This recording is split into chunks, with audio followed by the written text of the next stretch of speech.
Yes, well, the tracking has proved fruitful. Tax and I working as a team to cover more ground, and we have some very fat, very flat, very happy Nkuhumas. Now, judging by the size of the bellies of all of them, they must have eaten something reasonably sizable. Zebra, kudu, and obviously all finished already. But if we have a look, yeah, let's go onto her face, the one you were on. There we go. You can see there's still quite a bit of pink blood, and not on her nose and around her neck from whatever they managed to catch last night. Isn't this wonderful? Now, the Mangen male is also still here. There he is, still keeping his distance slightly from the rest of the pride. I think he'll be enjoying the cooler weather with that mange, hopefully giving him a little bit of respite.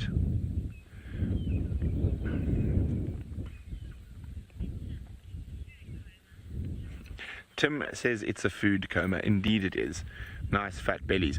So very, very different to when we saw them yesterday with very skinny bellies. So they've had a successful evening. Oh, big sigh there. Oh.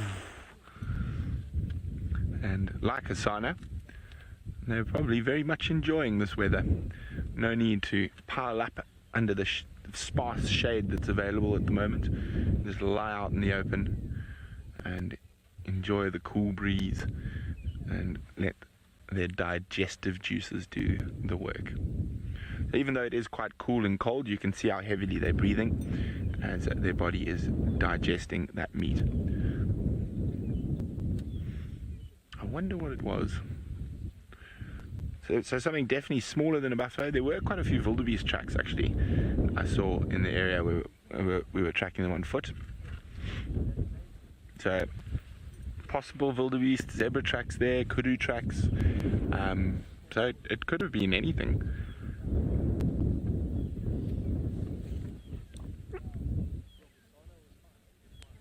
Sure.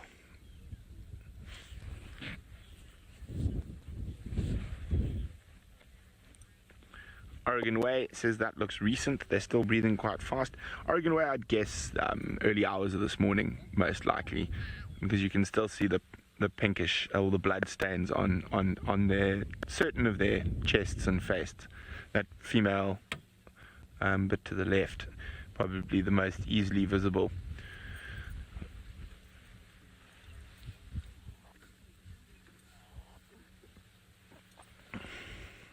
Oh, happy kitty.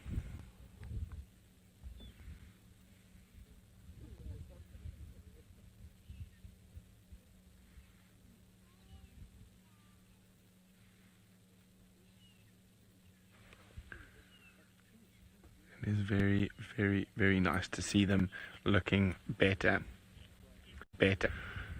Deborah says, so 4 are still missing. I'm not actually sure how many is in the Nkuhumas. I've been gone for so long. So we've got 7 Nkuhumas here and 1 Mangen. I thought there were more than 11. Dave says he thought it was 12. Ah. So there we go. 11 Nkuhumas. Dave, you were wrong. Sorry guys, I apologize for my cameraman feeding me incorrect information. I'll beat him when no one's watching with a thorny stick later. So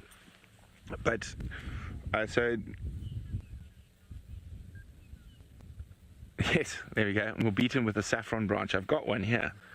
Here we go. Oh, it's a nice whippy one as well, Dave. Dave? There we go. Who wants to watch me beat Dave?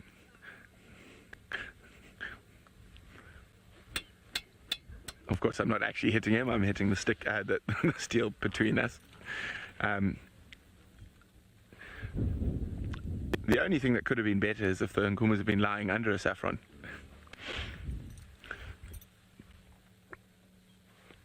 So we've had a very good day with the predators. Eagle, owls, Hosanna, and now the Nkuhumas. And that windy weather last night seems to have really helped in the hunting, because everything's fat that we found. Hasana, the Nkuhumas. The eagle owl didn't look too fat. Maybe he didn't have a good night last night. Definitely not having a good morning with all the squirrels shouting at them.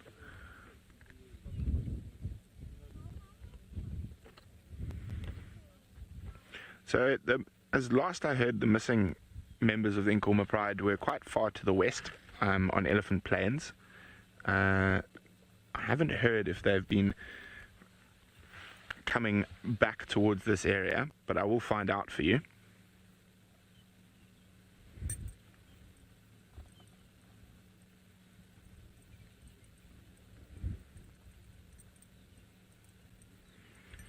I'll just ask my little brother. He traverses in that area, so maybe he'll be able to let us know where the rest of the Nkuhuma Pride are.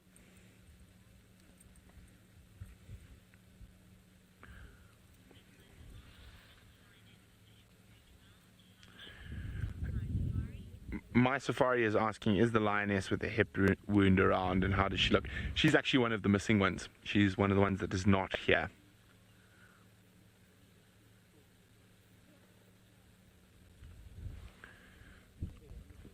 I wonder now, they've got two choices to make this evening when they get moving, because I'm pretty sure those fat bellies are going to head for a drink tonight, and they can either head to the south towards Chitwa, to the big Chitwa waterhole, the dam there, or they can go to the north towards Torchwood Camp, and there's water there. So, and both are about the same distance away. I don't know which way they're going to go. So there's a lot of vocalization from the evoker males in Buffalo's Hook, which is to the north of us. So will they go that way, or will they head towards the south, where there hasn't been much vocalization and no sign of the Birminghams for many moons? I think the Birminghams are living the lap of luxury down in the south. 20 different prides and no competition.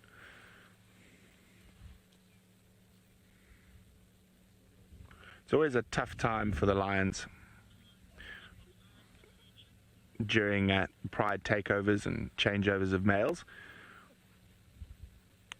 Okay, well, these very fat Nkuhumas are not going to do anything else, so I'm going to start meandering. Maybe we can find Tundi and Columba to take the trifecta home.